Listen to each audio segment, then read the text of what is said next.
All right, so I haven't done a market update in a while, and I figured I would enlist some backup this time. So today we have Dasia. Hey. So she's gonna be here to help me talk about what we've been seeing in the market.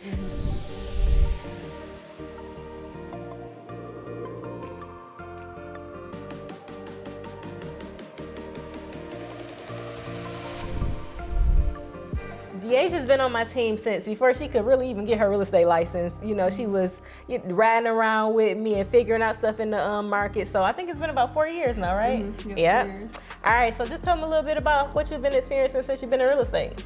So when I first joined Tania, I kind of started out as being an assistant helping with, what was I helping with? I was helping with wholesaling, and then we were also doing project management for investor properties from out of town. Mm-hmm. So I was doing a little bit of everything. I was able to learn everything and get my hands on everything so I could kind of, really figure out what I really wanted to do. Yeah, so Dasia has had a bit of everything going on.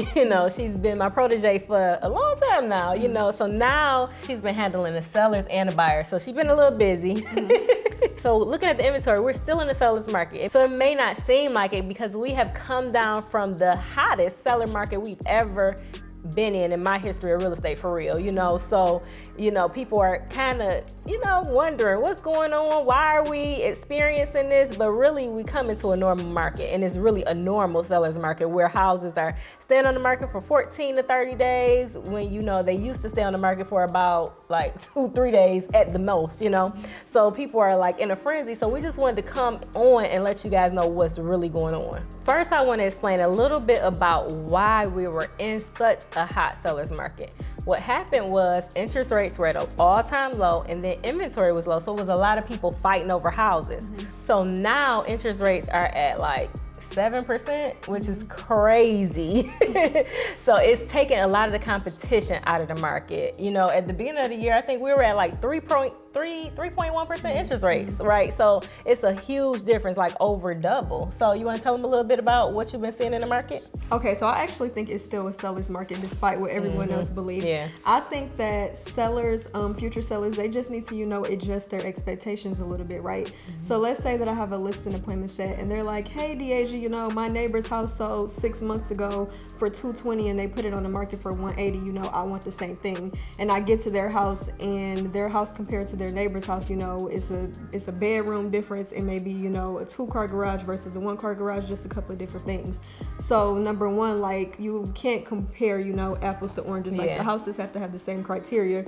And then number two, even if a house has the same exact criteria as someone else, if the house sold 6 to 8 months ago, we're in a totally different market. Yeah. It's not best to, compare that to it. So I would just say their expectations need to be a little different. Also with that, they may say, well, I've seen on the news that within 24 hours, somebody had, 30 offers, which was something that I was dealing with because I was working with buyers and it was crazy. But right now you can't, expect a bunch of offers, within that shorter period of time. What I'm seeing right now is, sellers, they should expect, for their home to be on the market for a minute. Their home may have to be on the market for a week or two before we get a good solid offer, which is no problem. You just have to have a little bit more, patience, and we just have to do a little bit more marketing, which we're of course fine with because that's our job. And we're also hosting open houses, calling around the areas to see who's interested in that sort of thing. So another thing is, if your house isn't in the best shape or the best area, you aren't going to expect to have 5 to 10 offers, right? I always tell people that don't worry about getting multiple offers. Worry about getting the best offer, the best buyer that we know can get us to the closing table. As long as their offer price is firm and the terms and everything is good, let's just go with that one person. We don't need 3 different offers to make a deal work. We can make it work with just one buyer and one offer. Right. So that's one of the things that I would tell for sellers. So it's not a huge concern in the market, you would say? No, I wouldn't say no. Yeah, so it's not a huge change. It's just the fact that we're going to a normal market. Mm-hmm. People are used to the since 2020, the values have been just shooting up and they're used to that. But we're going to a normal market. Normal markets, properties increase about 5% on a normal basis, right? And so we're down. It's gonna, nationally, it looks like the forecast for 2023, the market will go up about 2%.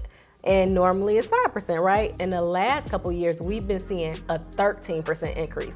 So that's crazy, but people have got used to it. So you just have to like lower your expectations on the values increasing, but your home will still sell and you'll still find a house. I think it's actually really good for the buyers. I mean, aside from the interest rates being where they are, they don't have to be bidding over asking price. Before, they were bidding like $20,000-$30,000 over asking price and giving appraisal guarantees and all kind of stuff. So it's not, you don't have to do that anymore. So it kind of balances out with the interest rate being so high. So it's still like, it's going into what I would call an even market. So it's still good for the sellers and good for the buyers. So tell them a little bit about what you think will happen in the future.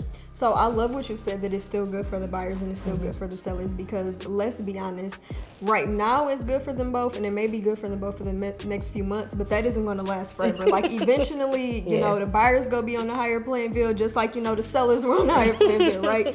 And I look at it this way. So, you know, as a home seller, you might say like, oh, if I would have sold my house like, you know, 6 months ago, I would have got more. Not really. The home prices aren't decreasing. They're just matching because of, you know, the inflation rate and that sort of thing. And because, you know, that the interest rates are going up. So they're just balancing. And then when it comes to the buyers, you know, buyers always want to complain like right now about the interest rates, right? And I know it's not fun if you could have got, you know, a 3% interest rate, but we didn't get there. We're, you know, here now and you're ready now.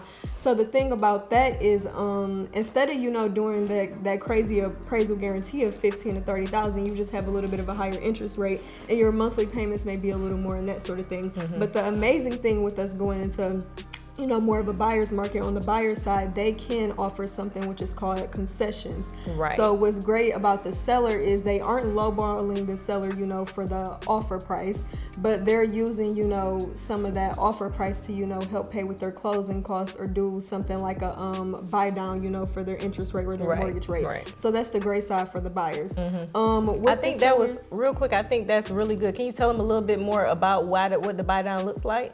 So the buy down may look something like, it's basically, you know, a few points or, you know, some money off of, you know, your mortgage or your loan. So let's say you offer, let's say you did an offer and you just offer a lower price because, you know, you think that your payments or something is going to be, you know, lower.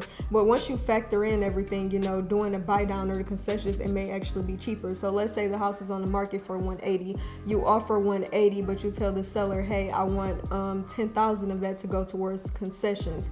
So if you offer $180 and then you got $10,000 going towards concessions, and it all depends on what your loan type is, because for different loan types, you know, you can get different amount of concessions. You may only have to bring $1,000 to the closing table. Some people, I think me and Heaven had one instance where somebody had to bring nothing, like they literally had to bring less than $200 to the closing table. So that's, you know, one of the many ways that, you know, we can do something creative to, you know, get home buyers into homes right now, even though the interest rates are higher. And then buying down your interest rate. So what that means is you can pay points down, right? You can you can say, for instance, the interest rate starts at 7%.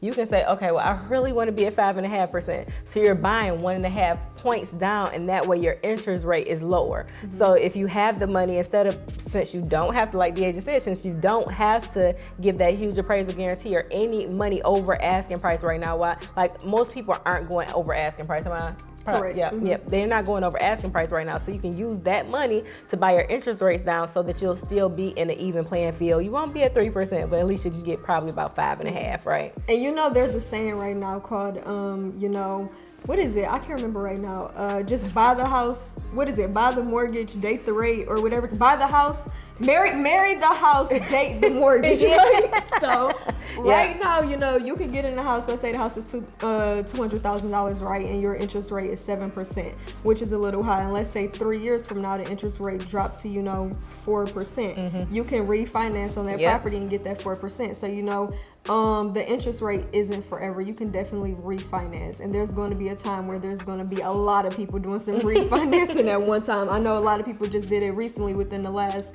12 to 24 months when the interest rate were at a all-time, you know, national low. And honestly, nationally, they're saying that the interest rates will go down a little bit. They see us going down to 4.5% by the middle of 2023. So fingers crossed, we're hoping that actually happens, but then they'll put you in a way different situation. So you got anything else for them? I think that's it. And if you really think about it, like right now, rental prices are not dropping anytime soon. I know like for some people, like, you know, depending on what your situation is, you always have to make sure it's now the time for you to buy. Yeah. Because, you know, different people are in different places. So if now is your time to buy and you just thinking that you don't want to buy once again because of the interest rate, we went over a ton of different ways that, you know, we can help you with that over time. But if you're looking at a house, I always tell people like whatever their price range is, go look at that same price range or, you know, that same exact house in the area that's a rental and see how much it is. Yeah. And more than likely, once you get done working with us and we get down crunching those numbers, you're going to be paying more for that rent than you are with, you know, that mortgage for purchasing the house. So that's the other thing. Yeah, and at least like she said, you know, if you're buying, at least you're paying into a mortgage and you're paying it down rather than paying rent and you're losing all the money. So that's all we have for you today. If you want to see more content like this, make sure you like, subscribe, and hit the notification bell so you'll be notified every time we drop new content.